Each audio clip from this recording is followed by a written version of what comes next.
Field mice have always been the enemy of farmers because they are always at the top of the list of animals that destroy crops. No matter what crops farmers plant until harvest, they are all a source of food for mice, from potatoes, cassava on the ground, from corn on the stalk, even coconuts high up on the trees. Mice do not refuse.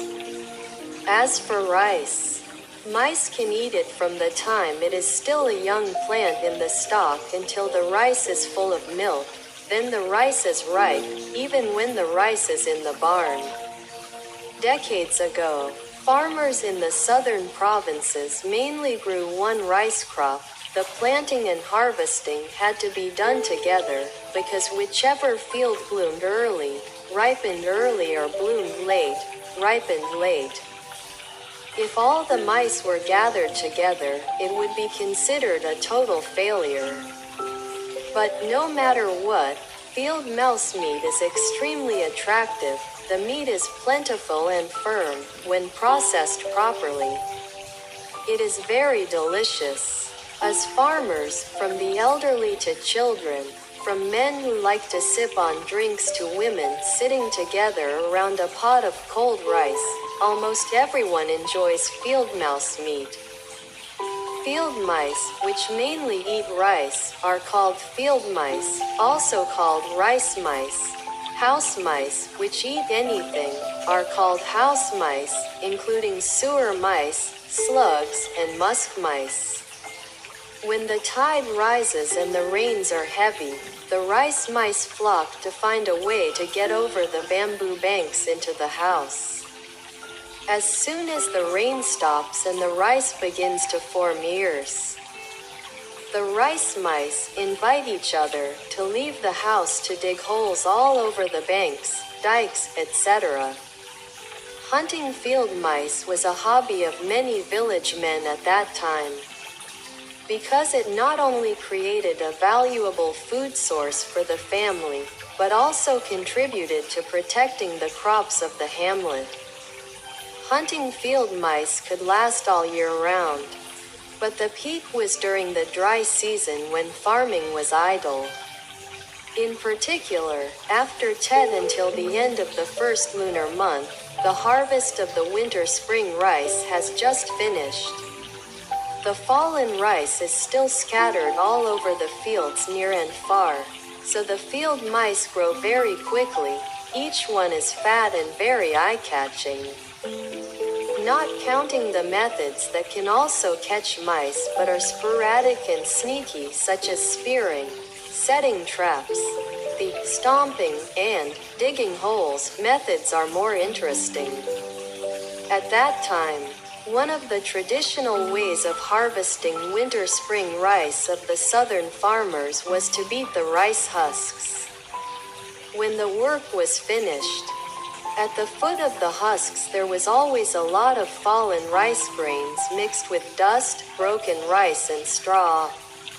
During the day, the field mice hid well in their holes, waiting for nightfall to come out, looking around, and eating to their heart's content. After getting used to it, they became quite bold, and then stayed there all day without having to move back to their holes. Knowing that habit, some hunters gathered together to put bamboo traps around the pile of straw at the base of the trap. The traps had sharp tips that could easily be stuck into the ground, preventing the rats from escaping.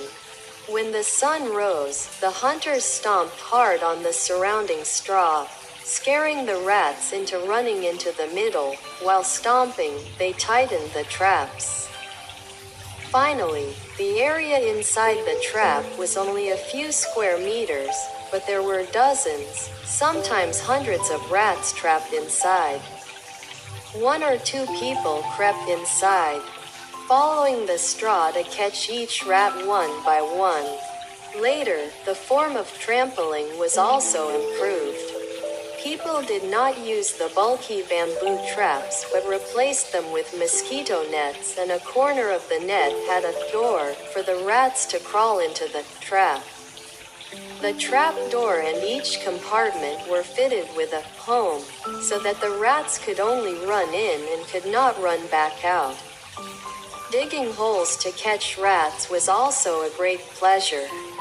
Because there were no dikes or dams like today, there was always a bank dividing the land between the fields, which was also a place to dry the rice bundles after harvesting.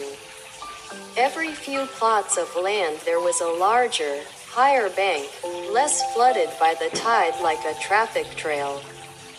Mice really liked to make their burrows along these banks. At night, they went out to look for food, and during the day they burrowed deep into their burrows.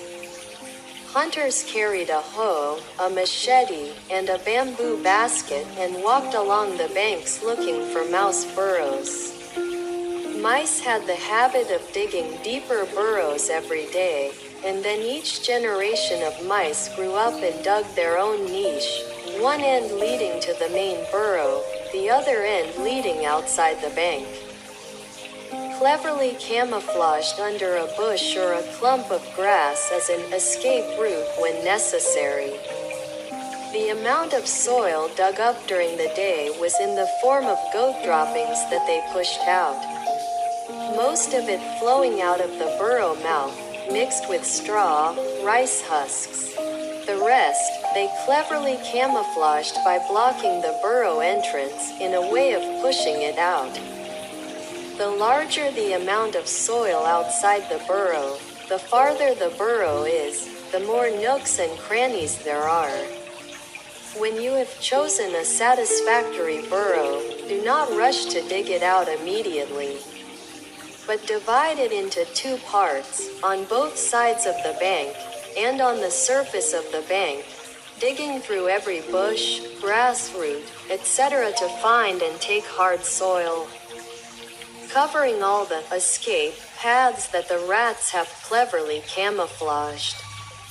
Experienced people, just by looking at the amount of soil that the rats push out of the burrow, can estimate how far the burrow goes and cover all the nooks and crannies.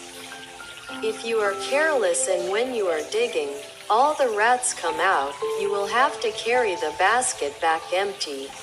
After a few hoe strokes, passing through the blocking layer of camouflage outside the door, the mouse hole is revealed.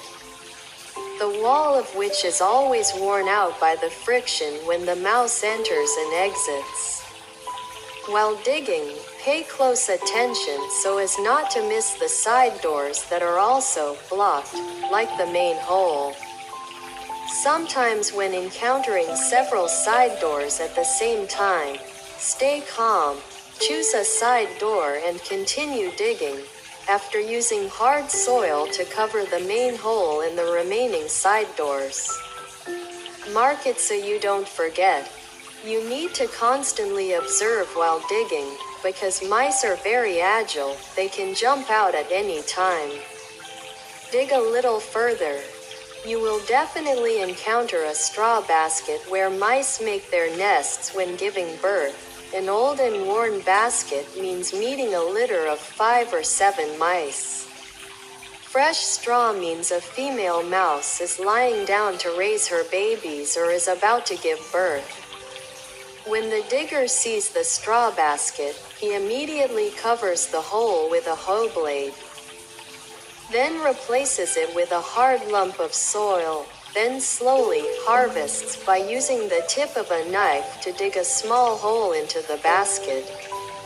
The rats inside are both moving and stuck, squealing and screaming, constantly turning around to find a way to escape, and then a tail appears for the digger to grab and slowly pull out.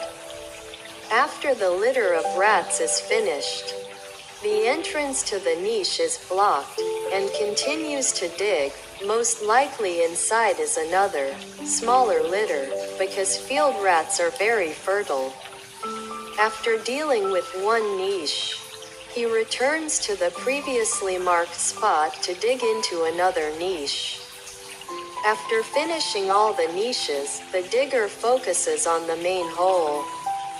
This is the last lair of the field rats, in which there may be several litters of rats and a litter of baby rats, managed by a mother. Hunting mice by trampling or digging holes has two things to pay attention to. Mice are inherently very agile, alert and cunning. If a few brave mice jump out, the hunter should not be startled or greedy and rush after them, forgetting the rest of the pack. Mice's teeth are very sharp, so when you grab them, you should immediately shake their heads to avoid being bitten, very painful and losing blood, or if you put them in a bamboo basket, they will still bite through the basket and get out. If you need to keep the mice alive, to widen them, use 2 fingers to squeeze their mouths open.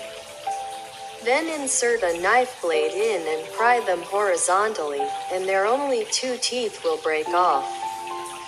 Field mice are a rustic dish, with many ways to prepare them, and all of them are delicious.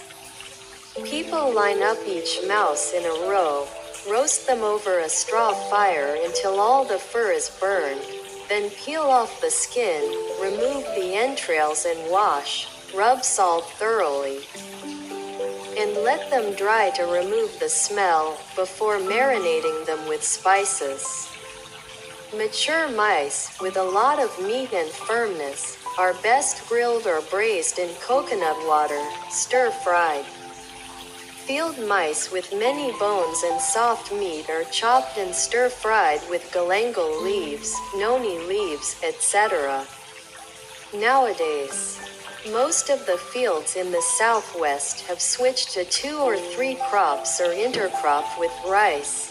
Other crops are aquaculture, helping farmers' lives become less difficult. These intensive farming measures have limited the breeding and development environment of many wild animals and plants, including field mice. Occasionally, when going to the market, you will still see a vendor selling a few kilos of cleaned mice and loudly affirming that they are field mice. People who are bold enough to buy a few to try, most of them shake their heads and go elsewhere, because they know that field mice are almost absent in the fields now. The past pleasures of hunting field mice and eating field mice are gradually fading into the past.